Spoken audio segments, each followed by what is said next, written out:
Stockings வரலாறு. இது பண்டிகை பரிசுகளின் ஒரு இனிய நிகழ்வாக இருக்கிறது. பல நாடுகளில் கிறிஸ்துமஸ் பரிசுகள் நெருப்பிடத்திலோ அல்லது குழந்தைகளின் படுக்கையின் முடிவிலோ தொங்கும் ஸ்டாக்கின்ஸ்களில் வைக்கப்படும்.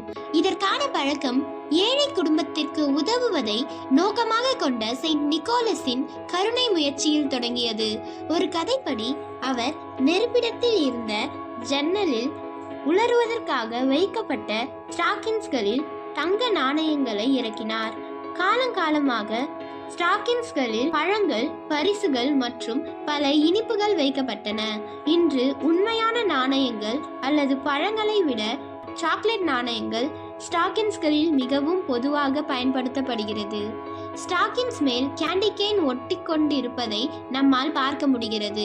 மிக பெரிய கிறிஸ்மஸ் ஸ்டாக்கின்ஸ் 2011ஆம் ஆண்டு இத்தாலியில் உருவாக்கப்பட்டது.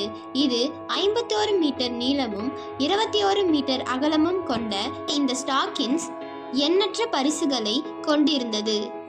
நெதர்லாந்து, பெல்ஜியம் மற்றும் ஜெர்மனியில் சில பகுதிகளில் சாண்டா கிளாஸ் டிசம்பர் 5ஆம் தேதி அல்லது 6ஆம் தேதி அன்று குழந்தைகளின் காலணிகளில் சிறிய பரிசுகள் மற்றும் இனிப்புகளை வைப்பார் என்று நம்பப்படுகிறது.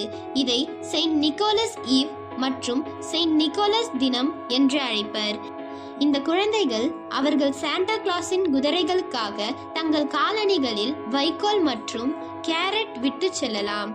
கிறிஸ்துமஸ் ஸ்டாக்கின்ஸ் வரலாறு குதூகலமும் கருணையும் கலந்த ஒரு இனிய பண்டிகை நினைவாக இன்றும் கடைபிடிக்கப்பட்டு வருகிறது.